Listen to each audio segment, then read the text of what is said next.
So many people are speaking about racial divide, institutionalized discrimination, and ideological incompatibility. Colleges have courses about intersectional privilege, many of which are mandatory holding dams for anyone who is white and male, to teach them self-guilt and hatred, and by singling them out in a discriminatory manner, in order to teach them about how they can never escape singling others out in a discriminatory manner. I'm going to circle back to my earlier argument on marketing hatred, and I'll include a link in the description. Hatred makes more money and puts it in the hands of less people than any other force in the world, because hatred is to take. Hatred of a person is to take from them their humanity on a gradient or a polarizing scale and award it to yourself and to your cause, and by Ponzi scheme, to the supporters of your cause, but in a much lower denomination. So let us start, at every juncture, with a person, or persons. Now, some of this is going to sound similar to SJW rhetoric, so some members of the audience may stay, others may leave, but I assure you, social justice is not my message. Let us take first and foremost from the Aboriginal tribes, the very origins of humanity, a time when to hate was to survive.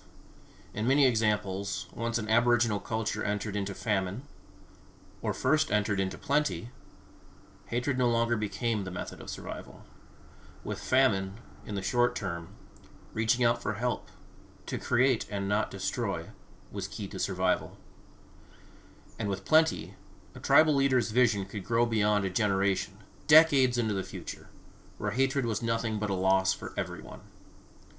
For tribal cultures integrated and living among Western culture today, they have largely shed the hatred and kept the compassion, because their collective and cultural wisdom has told them that to hate and to reject is to be hated and to be rejected, and quite possibly, for their culture, to die. Within America, the land that I live, the Native American Aboriginals, their descendant Americans, have shown time and time again that they care to be a part of America, that they care to be a part of the human record, that they care to be spoken of, their history known, and their culture preserved. They reach beyond their own bloodlines to teach their languages, so they are not lost, to contemporalize and pass their wisdom on, by word of mouth, as only two humans can truly interact and understand one another in a personal matter. They do not demand payment for the hardships of their ancestors. They do not brand the living as the death of their nation. Many a time they speak up when outsiders say, "No, you can't do that. You can't use the image of an Indian or that Indian name. It might upset the Native Americans." Many a time they speak up and volunteer, appreciating the acknowledgement and memory of their culture as a part of the world they now live in. The Asians, most specifically the Chinese, within their own history, they have a similar tradition of passing wisdom on by word of mouth. With Yi Jing, long after they had a beautiful and printed language, the Yi Jing was passed on by word of mouth, because multi-generational attempts in their feudal system sought to destroy its written record. It was knowledge and philosophy that could contest feudal tyranny, that could contest the inequality of humans, and they kept it alive fiercely by word of mouth. This interpersonal trust and communication strongly correlates with their approach to American citizenship. Everyone wants to talk about slavery from Africa. There were many more debt slaves, company store slaves, from China, working the railroads, from Ireland working infrastructure, from other cultures. Slaves to debt whose lives and families suffered a similar dehumanization. But on the whole, the Chinese, the Irish, the other Europeans, they shed the hatred and embraced America as a land of opportunity as time went on. Here's a sick factoid. More Chinese were put into debt slavery in America, from China, than Africans. The reason for this is that although more Africans were shipped to America by boat than the Chinese, more Chinese made it here alive, by a large margin. To hate is to take, and slavery as it still exists today, is to take humanity from a group and assign it to their masters, their keepers, and their customers in feudal fashion. The Chinese in America walked through this to become the most successful Americans across the board. They gave up hate in order to grow. Since nobody cares about whites, I won't go into white history. We all know whites are doing so very well. I will touch on another correlation. This interpersonal trust and bond of the passage of knowledge by word of mouth that I keep mentioning. Europeans had this through religion, Judeo-Christianity for the most part.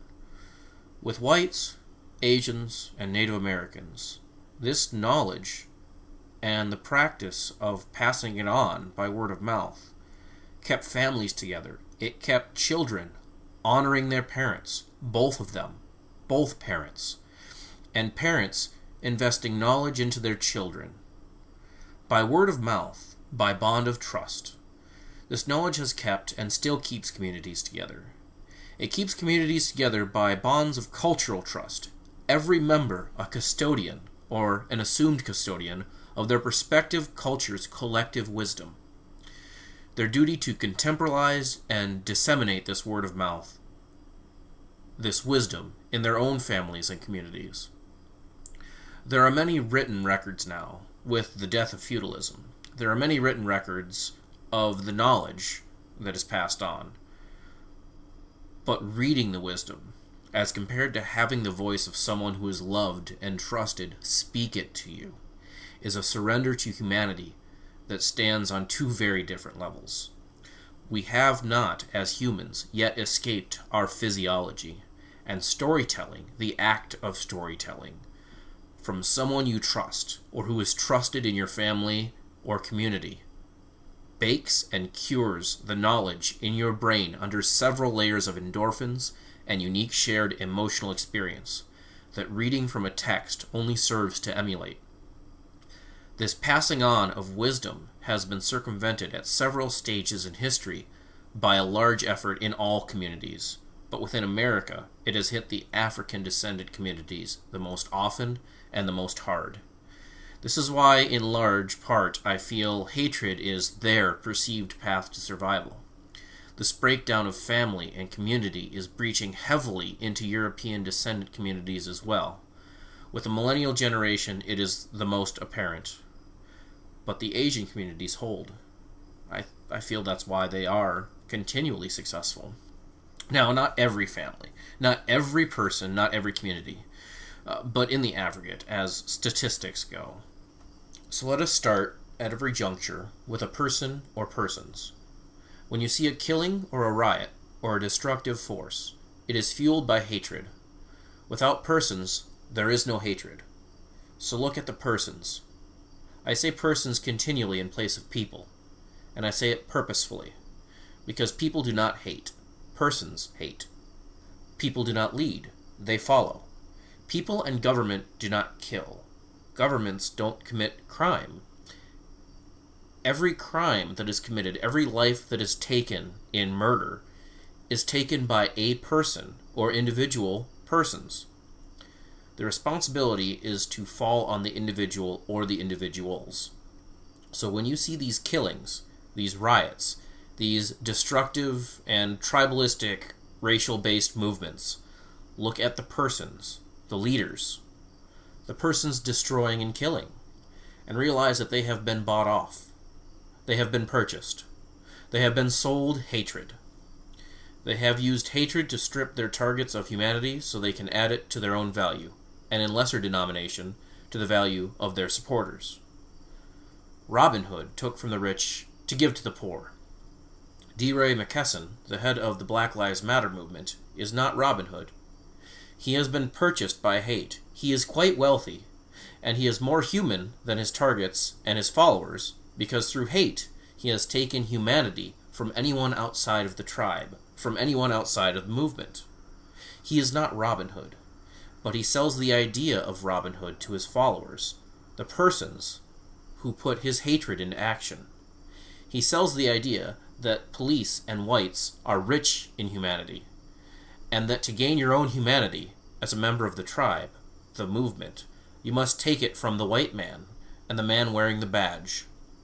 These persons who act on hate, who have their labor product purchased by D-Ray's hate, these persons who kill police and whites in the name of their tribe of Black Lives Matter, they are not gaining life by taking it from others.